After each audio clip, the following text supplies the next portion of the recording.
Hello and welcome to our latest episode of Security Noise, Security Outlook Cloudy. I'm your host, Jeff Walton, and I lead our application security practice here at TrustedSec. In this episode, we're going to take a late 2024 look at cloud security testing. Today, we're joined by Edwin David, one of our leading cloud security practitioners at TrustedSec. And of course, I have our producer, Skylar Tudor, here as well to keep us on topic and make sure the show sounds great. In terms of InfoSec, in case you missed it this week, we do have Windows Remote Security Licensing Service Remote Code Exploitation Vulnerability. That is CVE 2024-38077. And this one is kind of interesting. It looks like there is some proof of concept code floating around out there. At least we have not vetted it to my knowledge, but it does seem like it is happening in the wild now, and Microsoft has raised the severity on that one to critical. So you probably want to get those systems patched if you can before it's too late. Also, Portswigger has released their research from Black Hat and DEF CON. There's some fabulous things out there on their website if you want to check it out. They've done a lot of research on email addresses and all the various things that you can do with those. A lot of those things are things I probably knew and forgot or have tried to over the years, but you know, they're there and you can do them, and I've been throwing them at some apps the past week here or so, and it's kind of interesting what falls out. Do you guys have anything else that you've seen in the last couple of days? No, I've just been following the CrowdStrike stuff that we talked about last week. Haven't really seen any new developments from that other than that they're still just saying, yeah, we realize what this was, should never have happened, and we're trying to rectify that. So. Well, I know we've had Edwin on the show before, but I want to give him a moment to reintroduce himself and share a little of his background before we jump into today's discussion.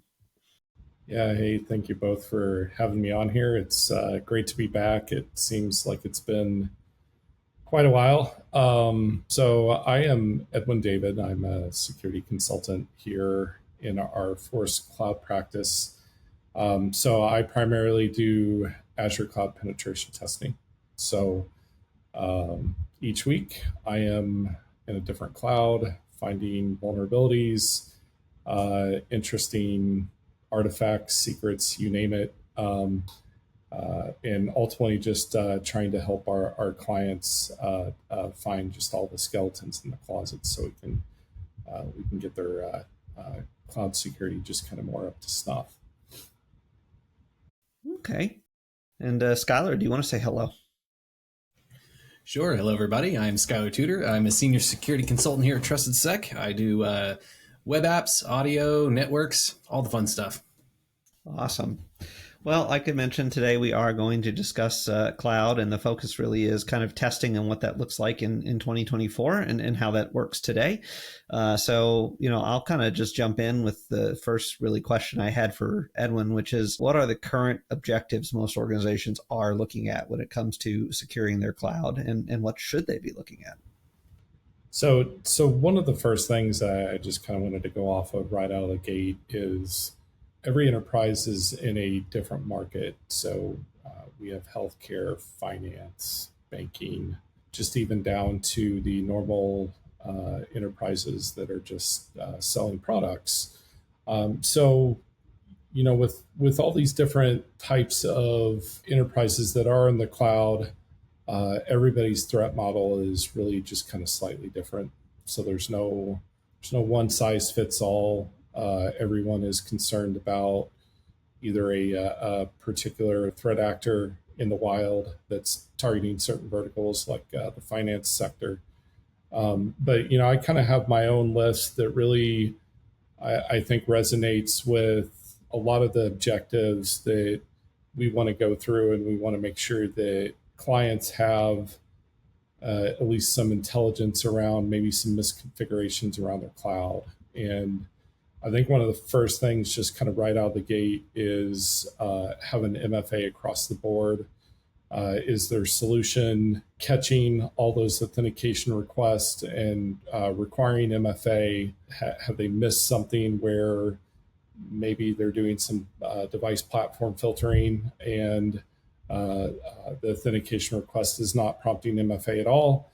and it allows an attacker to basically slip through. So I think MFA is high priority on everybody's list, and there are many different MFA providers out there, not just Microsoft. There's Ping, there's Okta, there's all these other third-party MFA providers too. So everyone is concerned. I think about that at least on some level, and making sure that all their entry points into any type of data into Azure, Office 365, or any type of third-party SaaS application, that all of those entry vectors are secured properly with MFA. Along with that, conditional access protection that kind of really builds on top of somebody's MFA program, where it kind of goes back to the same point of making sure that an attacker can't slip through a conditional access policy. Probably one of the biggest issues right now that I see with conditional access is device platform filtering misconfigurations. So if I'm on a test, I will definitely switch my user agent configurations to mobile devices, maybe some unsupported devices as well, trying to see if something has been missed or not thought about, being configured in a certain way. And usually when that happens, that's whenever I see like single factor authentication occur, and we're able to get a refresh token out of whatever endpoint that we find. One of the more traditional ones is protecting Office 365 with MFA, but leaving all other cloud workloads open. That's something that I typically see happen. And really kind of in that scenario, it's a pivot point where you can start extracting Entra ID information from just a username and password with that graph token. Third thing that I hope enterprises at least have on the radar, or at least focusing on, when we start a cloud engagement, it usually starts with weak password spraying, trying to gain some initial access in from one of their end users. So, the typical right now, we're in the end of summer 2024. So that's probably one of the first passwords that I'll start spraying with around in a cloud tenant. Something like banned password protection, which is available in Azure for P1 or P2 customers. That is something that should absolutely be on everybody's radar, especially in terms of how pervasive your or at least weak passwords are in your environment, whether you're just pure cloud or if you're hybrid and you have a Active Directory environment on-prem that is syncing those passwords to the cloud. That's probably the third thing that I would just mention that should be on a high priority list.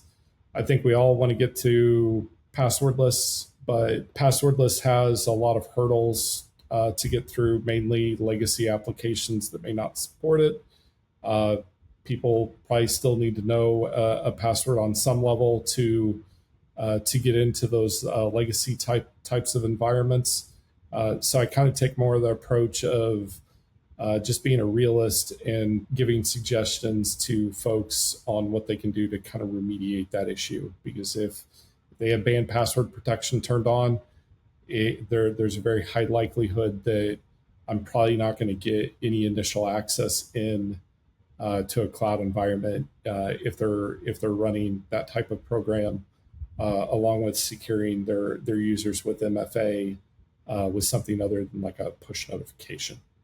Token protection, that's definitely another one that's, I think, high on the list is token theft. That's still been running rampant.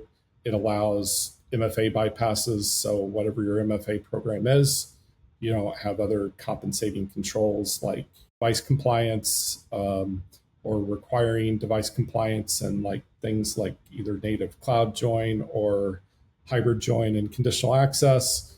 That really opens up a lot of those token theft vectors that threat actors have been using. Now, when But you mention token theft, I know that you're primarily referring to first-party Microsoft solutions, going after correct. MS Graph, things like that. Yep. Taking that refresh token, turning it into a an elevated token. But do you see this kind of stuff happening with audience confusion and stuff? Taking authentication to individual applications and spraying those across different apps and stuff as well. So with third-party applications, if it accepts a username and password, if it's in scope, absolutely we could do those types of things. Typically, what I see on my end is really kind of more in terms of secrets hunting. Once you do get into an initial cloud, where are those secrets being stored, or are they being stored in an insecure manner? There are several opportunities to get those types of secrets extracted out of a cloud environment. And at least for the moment now, for me, that seems the likely scenario where I'm going to land into a third party application that maybe has been designed for something. And now that I have access to it with like a client ID and secret, that's the majority of the time of what I see with a third party app. They may have special like graph permissions that I can typically abuse and escalate further privileges into a cloud environment. The normal attack path for me with third-party apps has just been elevation into subscriptions. Attacking global administrators is probably about the bottom of my list, just because global admins, the majority of the time, they're very well protected accounts, and going after subscriptions is kind of what I consider the next best tier, next to global admins, because then we're talking about taking over cloud assets and possibly pivoting into other areas. Sometimes third-party apps are just out of scope, so we really can't look at them, but the fact that those third-party apps exist, there's still other opportunities where we may be able to leverage that app for additional privilege escalation in the cloud. So that's typically at least the way that right now that I've been kind of seeing things with third-party apps, unless it's something really wild where you find third-party app secrets stored in third-party repositories like GitHub and that sort of thing. Well, I'll kind of respond to that and story time my way into the next question at the same time. I'm currently working on an external, and one of the things I've observed is this is a very large organization that I'm working on, and a lot of the line of business applications that, just a couple of years ago, we would have typically seen authenticating either against their own store or against LDAP or something like that. It really is converging on Entra ID or, Cognito in the AWS world, one of those two things for the most part. And the fact that they're doing that means, there's so much less attack surface on these applications without everybody inventing their own, username, password, login, MFA scheme. I'm getting redirected to Microsoft.com pretty fast on most of these apps. And so, I just don't have as much to play with without at least the initial foothold of a SAML token or something like that. So I think that's probably kind of closed the door a lot to initial access. If you're going from a ground zero state, you don't have any credentials. Is that kind of why the whole cloud testing world has gone towards assumed breach, or has it? Yeah, so there's been an evolution, definitely since I started at Trusted Sec. The typical story used to be weak password spray, don't get detected for weeks. Push notifications was very prevalent in the Authenticator app. So if we knew that they were using the Authenticator app and I had a weak password, I would just stop myself right there, not proceed forward with bombing the user with MFA requests, but more or less taking a step back and looking at some open source intelligence like LinkedIn, see where the person's geographically located at, and just really just kind of prepare myself for the next day, grab a cup of coffee, wait till 8 a.m. their time when they're probably signing in their workstation for the day, and then all of a sudden just bombing them with MFA requests. And If they don't accept it the first time, do it 2 or 3 more times. Eventually, they'll just hit accept, and then you're in. And that used to be a very big theme, a few years ago. And Microsoft has really kind of evolved some of those things since then, even down to the machine learning with logon activity and licensing level. We may get burned after a dozen sprays, and if we don't get anything, then we're kind of done from that angle. And couple that with Authenticator moving over to number matching, that stops a lot of that attack chain, where if we have a username and password, but we're not finding an area in conditional access that we can bypass, and we know that number matching is definitely in play, that has shot a lot of that initial access activity out the door. And that's where assume breach really gets to be a lot more valuable. I think assume breach is going to be a lot more valuable for enterprises that want to approach cloud testing, because one of the disadvantages about cloud pen testing is, typically we're given a week, maybe slightly more if it's a bigger cloud environment, but mainly we're given about a week to test and wrap up and try and find as many problems as possible in the process. And if we're shut out from the outside, that's the makings of what I would just consider not a really good, well-informed test for a client, where they're going to want to find more actionable things other than just seeing a weak password spray on the report and saying, hey, we couldn't get in with this method.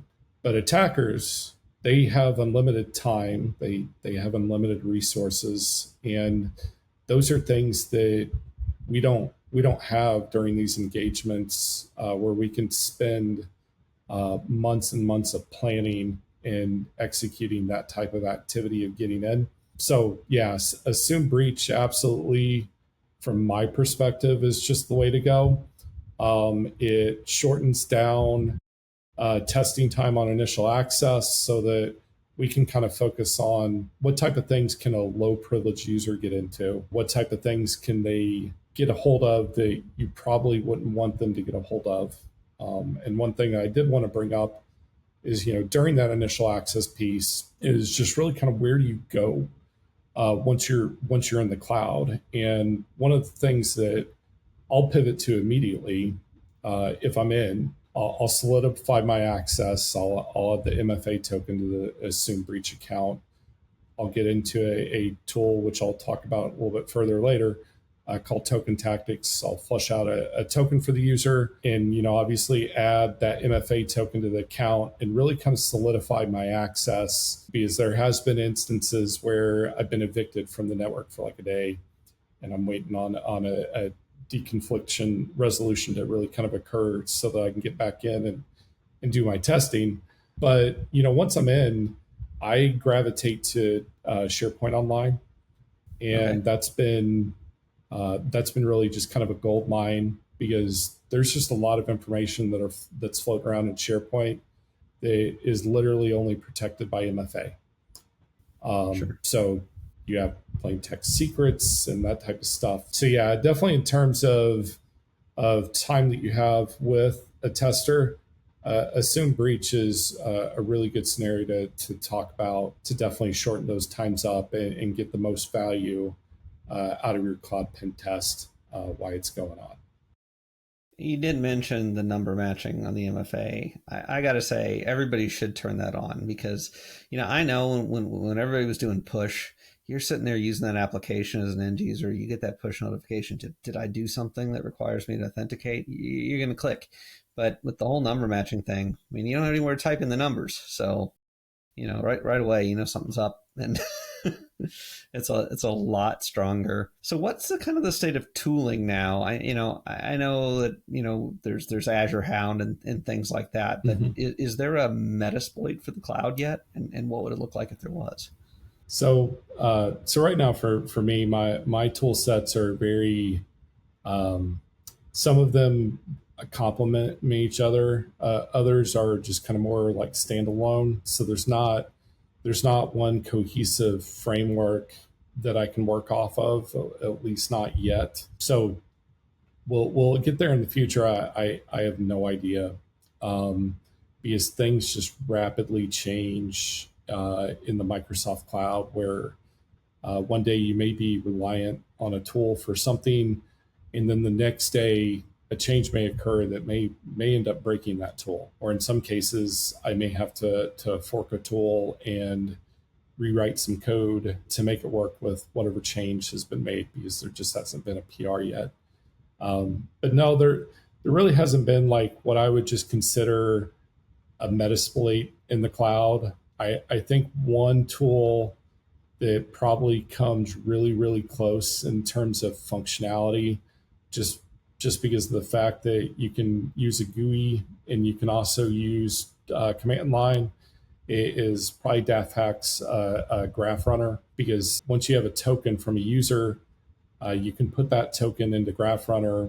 And if you're not too familiar with the command line, I'm a command line guy, but other people aren't, and they want to actually see something maybe just a little bit more graphical in nature, there's a GUI where you can put that access token in and verify that, hey, it's active, it's not expired. And then all of a sudden you're just clicking on buttons, for example, to either extract the users out of the cloud environment, or even down to like reading a person's email and generating that log telemetry around mail items accessed. So that is one tool that really kind of comes to mind, that's kind of more of a switchblade of things that will be useful during cloud pen testing. The other one that is really, really useful for coverage is a tool called Microburst that is written by NetSPI. And in terms of assume breach, that tool is very, very useful if you run it under an account with read privileges across like all subscriptions, along with like global read access. Typically, that elevated assumed access account is really more for like attack path management and rooting out some of your misconfigurations in your cloud. But those are some of the tools. Those are at least probably my top two in terms of coverage. There are other tools that I use for specific reconnaissance purposes. So I won't dive down into those during this. But yeah, right now there's just not like what I would just consider just a Metasploit in the cloud type of framework, where it's just a one-stop shop for everything. Well, let me take us down a quick tangent here, because we have mostly had a conversation that's focused around identity and access management and permissions and stuff. And then the tools we've mentioned have been kind of in that area too. One of the challenges that I find, particularly with the Azure environment right now, is just too many different ways to do the same thing. Yep. The quick example I'll give is, you could use network security groups, or you could use the Azure firewall. And so if somebody asks you a question, do I have a reasonable IP access protection set on this asset? That's not easy to do with an automated tool, right? Because you can't just query all the NSGs and answer that question from that information alone. How are you managing that? So maybe I'm giving some secrets out here, maybe not. So there's a tool called Scout Suite. That is one of the tools that I will use on engagements for this particular purpose, because Azure Firewall is kind of hit or miss whether I see it or not in the cloud. And so then it defaults back to NSG role lookups. And this is probably very, very high on any enterprise's list, is making sure that the VMs that they're deploying with external IP addresses are not leaking ports and data that they shouldn't be doing. For example, RDP, whenever you spin up a Azure VM for the very first time, it'll open up the RDP port to everything. Threat actors love that. They'll love to brute force an exposed RDP endpoint in hopes of gaining some type of internal access, especially if it's used with a weak password. You may see in your logs, I think it's Azure user is the default one. And some people may not change that. So that may be one piece of information that they already know. But anyway, going across hundreds of VMs, you may have hundreds of NSG roles. So that is definitely one of the reasons why I'll use something like Scout Suite to give me all that data back, so I can focus on the ones that may have something like RDP exposed. Because if I don't find it, I'll usually find something odd during things like external in-map scans, but then internally, Scout Suite just really kind of helps me like verify some things. And if you have over 200 NSG rules to look at up, I typically have a week with a client, and I need something that will give me that data on what to look at very quickly, so I can say, hey, here's your like 5 NSG roles that are exposing like RDP, SQL Server. RDP and SQL Server are probably the two biggest ones that I encounter. I do encounter misconfigurations where any is deployed, and it'll deploy in a rule set that matches like first, and it's allowing like all traffic in. I've seen stuff like that where some will do that, or they'll do like all zeros down to 255 all the way across the board, and then they don't realize that they've just exposed basically all IPv4 traffic through that NSG firewall. So, or I just call them network security groups. I really don't think of them as a tried and true firewall, other than it's a blocker that will block that traffic out. So that's kind of how I handle that type of stuff, especially if I have like a bunch of NSG rules to look at. Okay. Well, at least that's helpful for the network stack. Mm-hmm.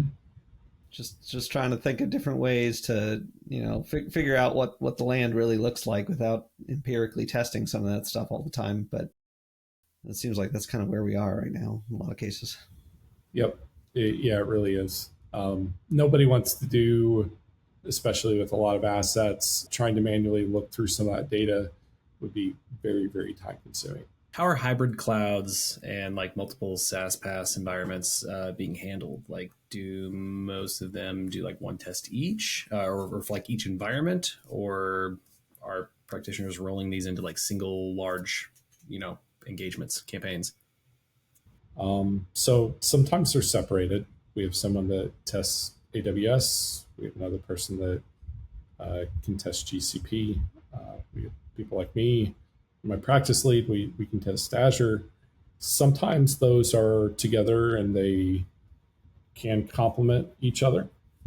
Sometimes they're just completely separate, where one test is going on one week and one test is going on the other week. But I think the interesting part with multi-cloud environments is it's been done for obviously a strategic reason, where enterprises don't want to put all their eggs into a single basket and risk a outage, kind of like the outages that occurred on the Microsoft Azure stack a few weeks ago, that I think caused some headaches for a number of enterprises. You always want to be resilient to outages and be able to have as much uptime as possible. And that's where a lot of these organizations have got into multi-cloud. I think some of the other issue is I'm seeing some enterprises pull back from the cloud, where they're reintroducing everything on-prem, and that could be done for a number of different reasons. It can be, I think a lot of it just comes down to cost. Some of it comes down to control over outages. So if they have critical systems and they can get better SLA uptimes on-prem, sometimes that is a reason to bring some of that stuff back down into like a traditional data center.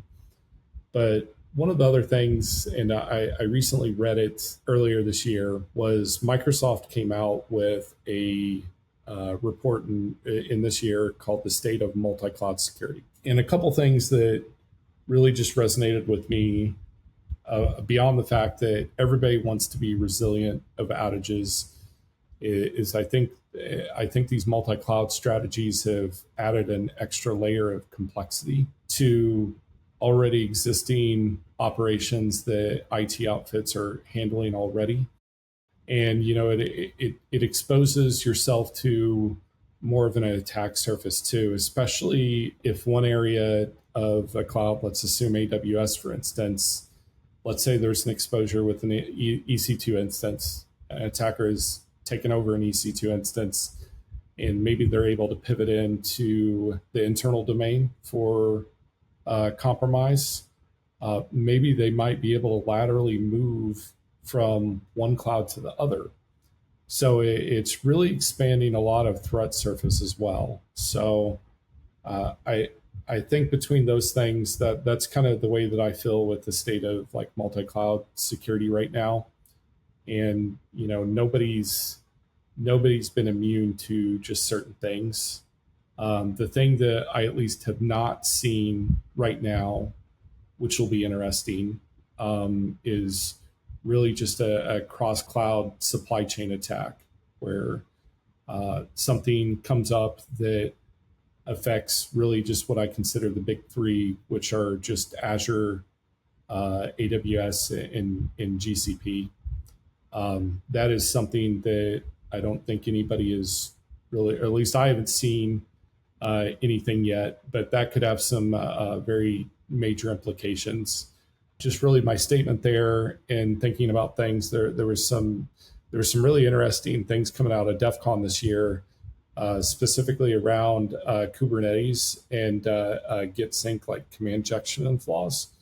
And Kubernetes is, can obviously spin up Kubernetes clusters in AWS. You can do it in Azure, and those same type of flaws can exist in both places, depending on when it was deployed. I don't even know if this Git sync command injection vulnerability has even been fixed yet. So, I kind of look at that stuff too.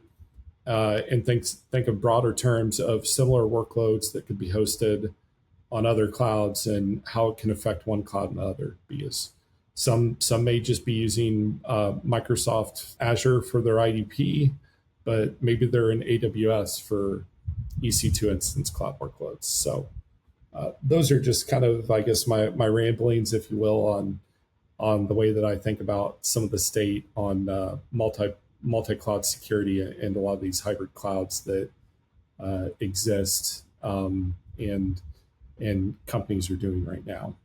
Well, I can't wait to see your CVE and DEF CON talk next year on this, on the multi-cloud supply chain attack. That'd be great. There's just a lot of interesting things going on that would just it would just be interesting to see what occurs in the future. I agree. That is interesting notion with clustering and microservices and stuff across the two environments and being able to pivot, because certainly, that does represent a lot of additional attack surface, but it also, I can imagine a lot of organizations actually doing that, rather than running EKS and Amazon, actually putting their own Kubernetes environment on top of EC2 and doing the same thing over on Azure VMs. I haven't seen that in the wild yet personally, at least I haven't noticed it, but I can understand why someone would want to do that. And now that you mention it, I also see the inherent problems. So it's a very mixed bag. And that comes back to like third-party IDPs. Okta is a major player. Microsoft is obviously a major player too. And some will intermix the two where they'll use Okta as an IDP and they'll use Microsoft for everything else. And I think one of the things that we have at least found out not too terribly long ago is that attack that happened on Okta's support case management system that allowed attackers to gain entry into like other organizations. So I think whenever it comes in terms of IDP, nobody's immune either. And Microsoft has had similar issues with the MSA signing key and how that got stolen. And hopefully we won't see those things in the future with those IDPs. But we're seeing that right now with different IDPs as well, and nobody just seems to be immune from those types of things either, regardless of whatever IDP that you use. Well, that has its own terrifying implications, of course, and we are running a little bit long, so I think we should probably leave it there and let everybody walk away and think about that until we're back in a few weeks. Thanks for listening, everyone. Thanks for joining us, Edwin.